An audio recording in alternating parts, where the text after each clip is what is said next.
Hi there, welcome to Kneppy Invest. I think it's about time I did a bit of an update to Frontier Digital Ventures. I am a sharer of this company, and hopefully, I'll be a sharer of this company for many, many years. Because if I am, that's probably a good thing for the share price and the valuation of this company.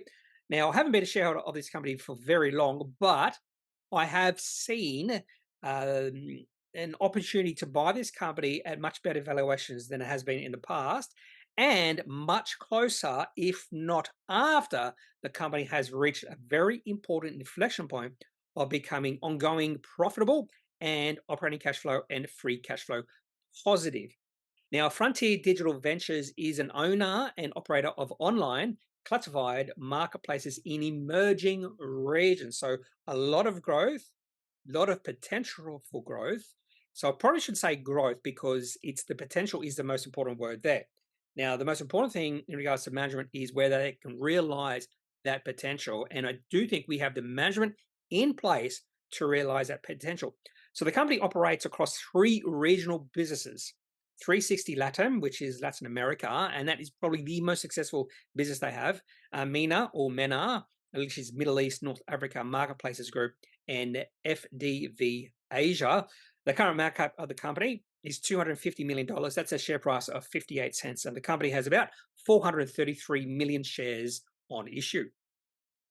Unfortunately, for those of us who love Appendix 4Cs and 5Bs, doesn't look like we'll be receiving any more of these from Frontier Digital Ventures. They have been relieved from quarterly reporting from the ASX. So, for those who have never seen this, it just means the company has achieved 4 consecutive quarters of positive net operating cash flows.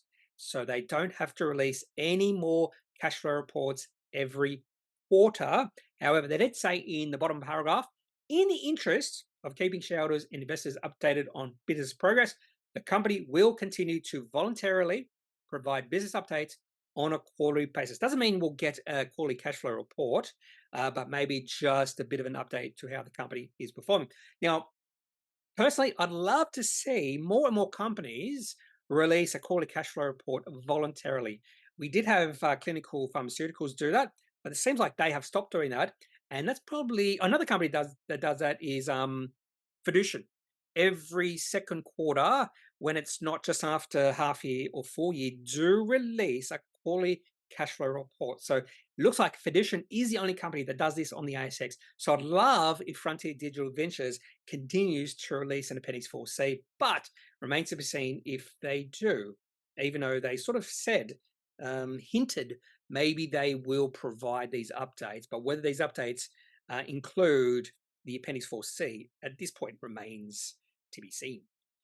So let's have a look at possibly the company's last Appendix 4C, and things again are moving in the right direction for this company. They're operating cash flow positive, free cash flow positive. Now, cash on hand slowly falling, but it's slowly $15.2 million of cash. But receipts to customers, $19.2 million, and operating cash flow positive in the December quarter, 599,000. And for the year, now this is unaudited results, for the year, $2.2 million of operating cash flow on $68 million of receipts. Now, the company also released their financial year 23 results in February, so we can see how the company performed in the past year. So $68 million of revenue. I don't like that arrow pointing down because that sort of implies that revenue's down. That was just me when I first looked at it. I just thought, what? Revenue's down? EBITDA's down? What? That's not right. Anyway, so statutory revenue of $68 million, operating revenue of $81 million, because, and the reason there's a difference between statutory revenue and operating revenue is in the operating revenue, they include associates revenue, which amounted to about $12.7 million. Statutory EBITDA, $3.7 million. And when you include associates EBITDA, that rises to $4.8 million. And the company's profitable. $1.3 million of profit in the first half of 2023. It was actually negative 9.9 million. And they also mention here that all three divisions or businesses are operating cash flow positive on a quarterly basis in the financial year. One thing I like to see is a breakdown of their revenue by different businesses, geographic regions, that sort of thing. And they've sort of done that here. Now, this sort of is an interesting literal graph because they have 2022 and then 2023 columns. So the first column is without this revenue from associates, 67.9 million. So 52.1 million are generated through 360 Latam, 9.6 million generated through the MENA marketplaces group, and only 6.2 million generated through FDV Asia. But when they included the revenue from associates, 80.6 million, and that revenue from associates was down a fair bit, 51% decline from last year because of challenging macroeconomic conditions in Pakistan impacting Zameen's performance. Now, a few years ago, I was actually really hopeful, positive about Zameen, but Zameen's performance in the past year has been very disappointing. We'll have a look at that in the next slide. But overall, all three of the businesses are growing quite nicely. So, for instance, 360 Latam went from $45.2 million of revenue to 52.1.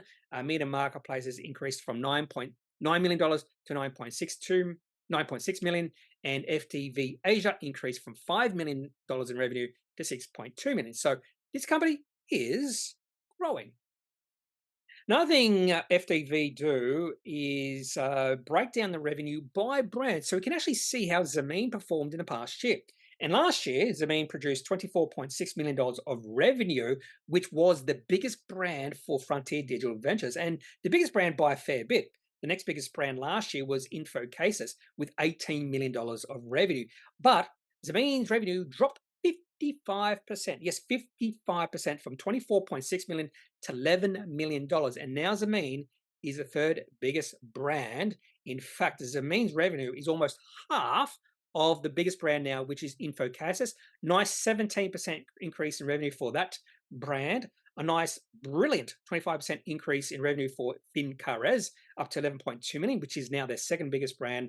And coming in at number 4 is Econtra, 24, with a nice 12% increase in revenue. So most of the brands are growing. Hopla in FDV Asia increased by 81%. Only 2 brands fell in revenue, Property Pro in MENA Marketplaces, and again, Zameen. Probably also should mention, if you look at the operating revenue, so they mentioned statutory revenue increase from last year to this year, but if you actually look at operating revenue, which is found right at the bottom, there's probably a reason why they didn't mention that, because operating revenue actually fell from 85 million to 80.6 million, all because of Zameen.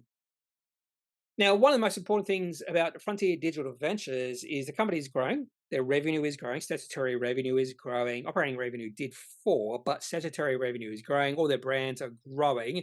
And maybe Zameen has found a bottom, and that will continue. That will start to grow or get back into its growth trajectory from now. But probably the most important thing is, even though the company is growing its revenue, expenses are flat. So the company has found some operating leverage, some scale, and expenses actually grew slightly from 63.9 million to 64.3 million. Employment fell a little bit, production rose a little bit, advertising, marketing flat, rent infrastructure flat, and administration flat.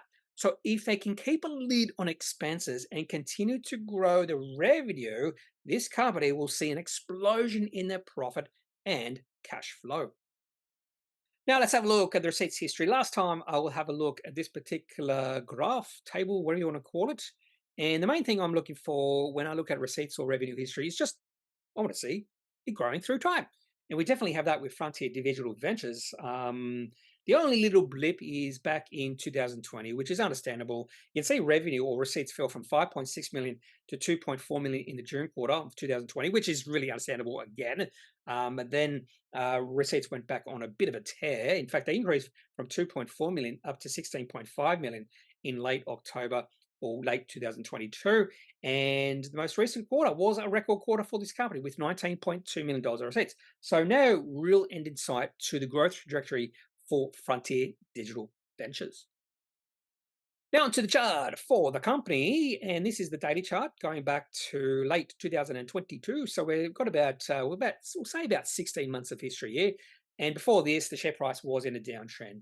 So well-defined downtrend. I was not a shareholder during most of this, but I did take a position late last year. I forget exactly when. It wasn't quite at the bottom, unfortunately.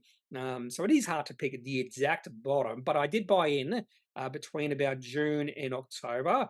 And then I did see a bit of signs that possibly the bottom has been reached for this company. It has been a company I've been following for many, many years, and definitely was a company I wanted to own in the future.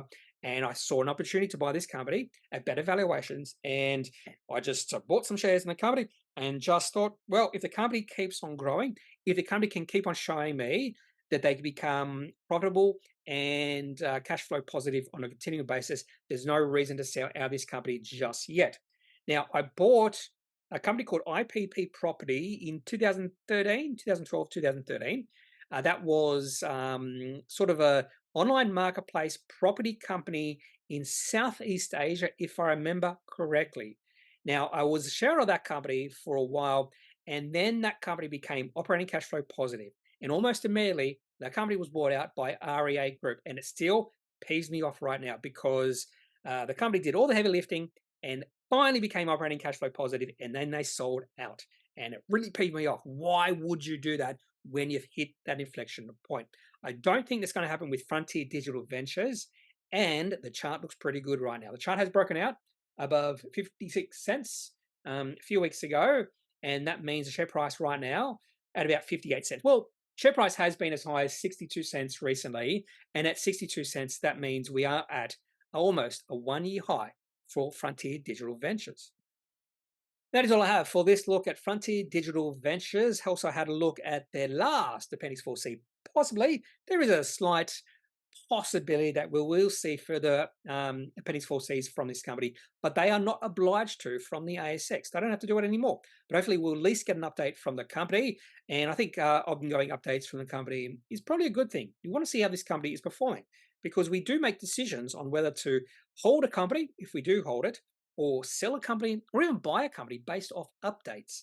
And hopefully any update this company releases are going to be positive, particularly when it comes to the financial state of the company, profit, and cash flow. Although when a company does release an update, it's never in regards to cash flow. It's either revenue, EBITDA, sometimes even profit, but very rarely it's around or is what's the word is centered on cash flow. If you have any thoughts, any comments, any questions about Frontier Digital Ventures, leave those in the comment section of this video. Otherwise, I am not a financial advisor. If you do need financial advice, make sure you seek out someone who's qualified and can speak to your own financial needs. That's it for this video. Have a good day. Bye.